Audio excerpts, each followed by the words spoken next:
E aí, galerinha, vamos à nossa videoaula. Pessoal, nós vamos estudar geometria espacial, tá?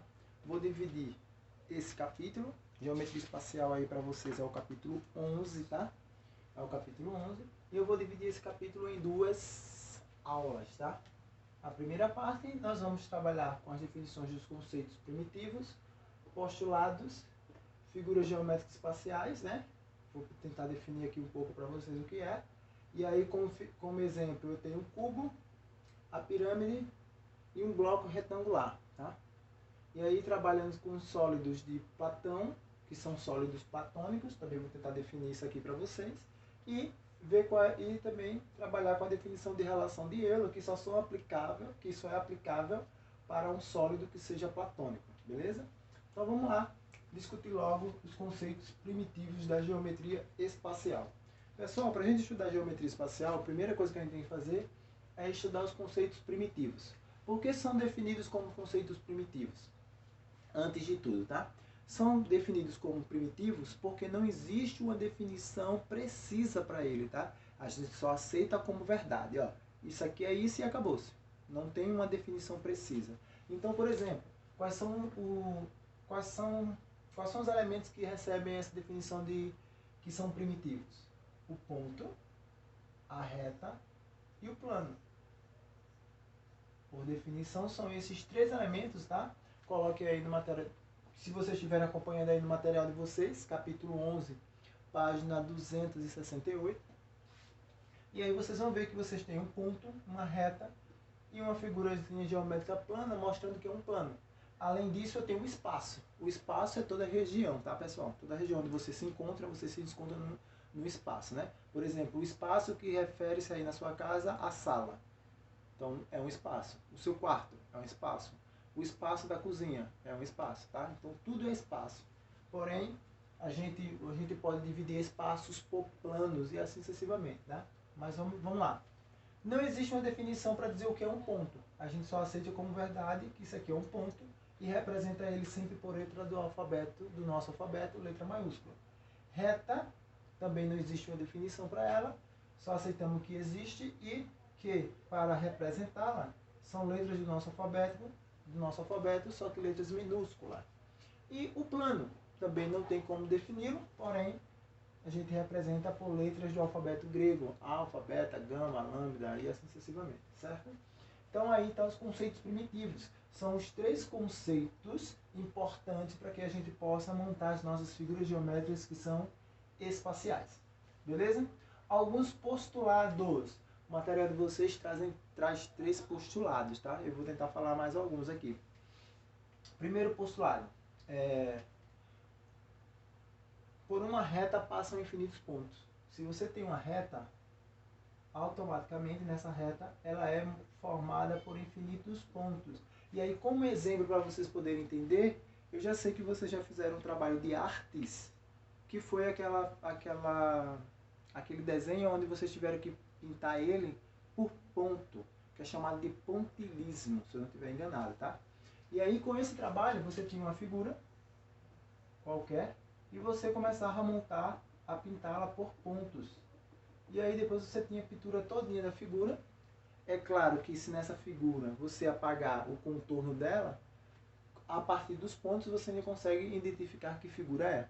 Então, a mesma coisa é aqui, tá? A gente tem uma reta e uma reta é constituída por infinitos pontos. Se a gente colocar vários pontos juntinho, a gente termina formando uma reta, tá? Outro exemplo que eu tenho para isso aqui, ó, é você pegar uma foto. Quando você amplia uma foto, como é que ela fica? Distorcida, né? Começa a aparecer os pixels da foto. Ou seja, uma foto nada mais é do que um aglomerado de vários pixels. Se a gente pega os pixels e transformar esses pixels em pontos, imagina ele como os pontos, então a gente tem ali a reunião de vários pontos para montar aquela imagem. Mesma coisa com a minha reta. Se eu conseguir tirar uma foto dela e ampliá-la, eu vou conseguir ver os pixels que estão formando a reta. Logo, eu vou saber que a minha reta é formada por infinitos pontos. Beleza? Foi o nosso primeiro postulado. Outro postulado. Por dois pontos distintos, A, B, passa uma única reta, né? Dois pontos distintos definem uma reta. E por esses dois pontos distintos passa uma única reta, tá? Por definição, Em um plano eu tenho infinitos pontos, que também tenho infinitas retas, tá? Se eu tenho infinitos pontos em um plano, obrigatoriamente eu também tenho infinitas retas. Por esses dois postulados que eu fiz antes. Por uma reta passam infinitos pontos. E por dois pontos distintos passam uma única reta. Certo, pessoas? Então, eu tenho essas definições aí. Continuando. O que são figuras espaciais? Pessoal, figuras espaciais são figuras que a gente consegue distingui-la dentro de um plano tridimensional, tá? Aí no material de vocês tem uma definição. Eu vou tentar dar outra aqui, tá? Então, se você consegue perceber em uma figura comprimento, largura e altura, essas três dimensões, então essa figura é uma figura geométrica espacial. Ela está definida dentro de três dimensões, beleza? Então essa é uma definição bem simples aqui para as nossas figuras espaciais. Dentro das figuras espaciais, eu tenho o nosso cubo, né? Para quem não sabe desenhar aí, tenta aí fazer o desenho. Tem o nosso cubo. E aí, ó, tem um desenho aqui de um cubo bem simples. Comprimento, largura e altura, só que cada valor aqui, né? Como a gente sabe que as arestas de um cubo são sempre iguais, né? Comprimento, largura e altura tem a mesma dimensão. Tem a nossa pirâmide. A pirâmide que o livro de vocês trazem é uma pirâmide onde ela é um tetraedro, tá? Em minha pirâmide, certo? E tem o nosso bloco retangular. Nosso bloco retangular também é conhecido como um paralelepípedo em algumas situações, tá? É conhecido como paralelepípedo. Então tem aí três figuras geométricas espaciais, porque trabalha com a definição de três dimensões. Nesse caso, comprimento, largura e altura. Claro que por ser um triângulo também tem comprimento, largura e altura, tá? Ele também tem. E o nosso bloco retangular, que ele também tem. Nessas figuras, o que é que a gente faz, professor? Certo. Toda vez que a gente tem essas figuras, o que a gente vai calcular nela é área lateral, ou melhor, área total e volume, tá? Toda vez que você tem uma figura dessa, você calcula, você faz esses cálculos, tá? De área total e de volume, que é justamente o que está aqui. E aí eu vou demonstrar para vocês a área total de tanto do cubo como da pirâmide e o volume, tanto do cubo como da pirâmide. E também do bloco retangular. Então, para o cubo, eu tenho 6 vezes a ao quadrado. Por que, professor, 6 vezes a ao quadrado? Pessoal, uma figura geométrica espacial nada mais é do que a junção de várias outras figuras geométricas planas. Quando eu pego várias figuras geométricas planas e saio unindo elas, eu monto a figura geométrica espacial. Observe que o cubo é formado por várias faces quadradas. Então eu peguei várias figuras geométricas planas, certo? Quadrados, e juntei eles, 6 quadrados na verdade, juntei montando o meu cubo. Então, como é que se calcula a área de um quadrado? O lado ao quadrado. Nesse caso, meu lado aqui está valendo A, é a aresta. Então, a aresta ao quadrado é a área de uma única face. Vezes 6, porque são 6 faces, eu tenho a área total. Então, a área aqui vai ser dado por 6A ao quadrado. Na pirâmide muda, né? A área vai ser igual a área lateral, vou colocar aqui um AL, mais a área da base.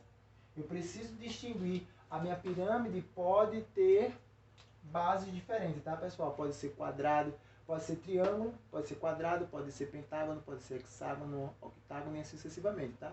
Tenho que calcular a área da base e somar mais a área lateral. A área lateral, calcular a área de um triângulo, na verdade aqui, ó, e multiplicar por 3, né? Nesse caso aqui, porque vai depender da figura da base.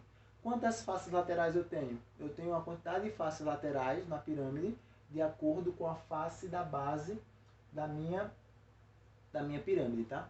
Então, como é um triângulo, então 3 faces laterais. Se fosse um quadrado, 4 faces laterais e assim sucessivamente, tá?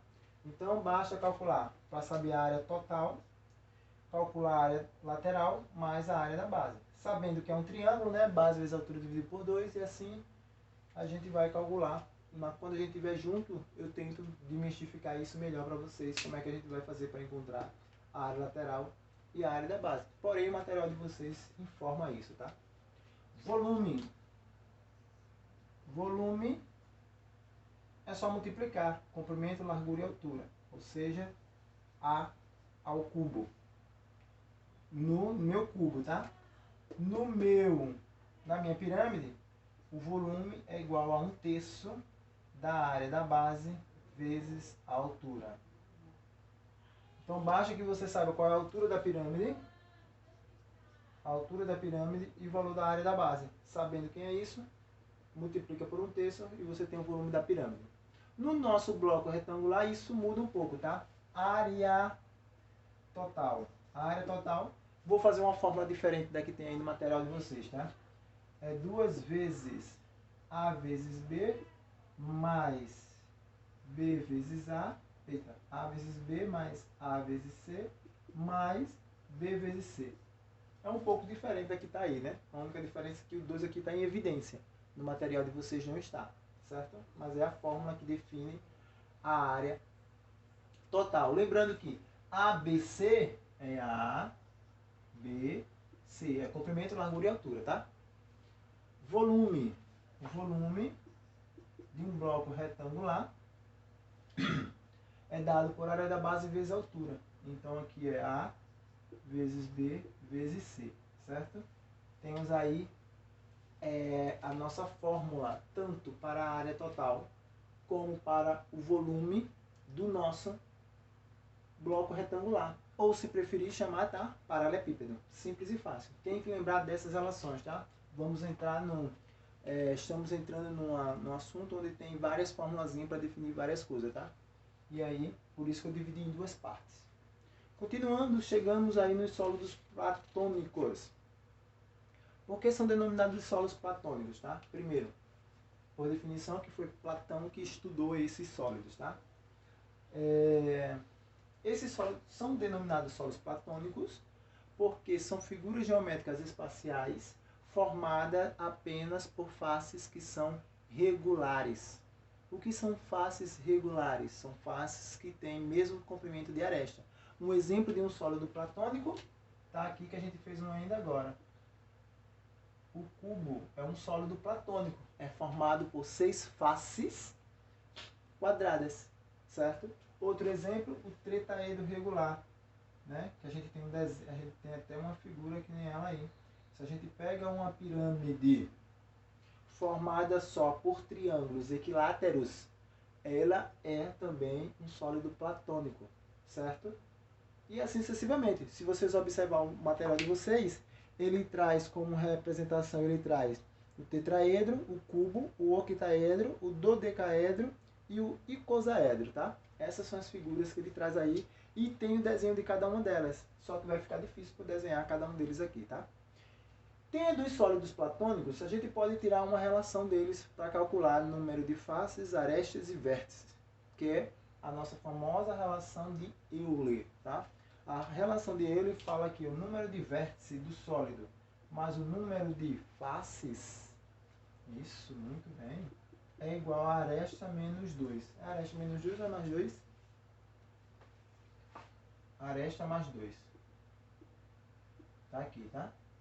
Essa fórmula aí para vocês no livro, ela traz assim: vértice mais F menos A é igual a 2. Se eu passar o A para o outro lado, fica mais, tá? Tanto faz. Você usar essa fórmula, que aqui está aí no material de vocês, ou essa fórmula, que foi a que eu coloquei aqui, tá? Só passando o A para o outro lado. Então, se você conhece o número de faces e o número de arestas, face e aresta, você consegue determinar o número de vértices. Se você tiver face e vértice, consegue determinar o número de aresta. Se tiver aresta e vértice, consegue determinar o número de faces. Beleza? Isso quando é um sólido platônico único, que é formado por um único tipo de face que ela é regular. Porém, existem situações onde a gente vai pegar figuras geométricas que não é um sólido platônico, porém é formado por faces que são regulares. Só que por definição é formado por mais de uma face. Tá? Por exemplo, se você pega uma bola de futebol é formada por pentágonos e hexágonos. São figuras regulares. Tem como a gente calcular o número de arestas, de faces e de vértices? Tem. Só que aí eu preciso ter algumas informações, tá? E aí quando a gente estiver na nossa aula, eu vou poder explicar isso melhor para vocês. Mas por enquanto, ó, para qualquer sólido platônico, desses que está aí no material de vocês, essa fórmula é válida, tá? Basta que você saiba o número de vértice, de face e aresta dele, você vai encontrar o que é pedido na questão. E aí, para a gente finalizar, eu vou deixar aqui um exercício para vocês. Exercício da página 271 e 272. Certo, pessoal? Exercício aí para vocês, página 271 e 272 do nosso livro, para que vocês possam trabalhar com essas informações que eu coloquei aqui no quadro, tá? Beleza? Até a próxima.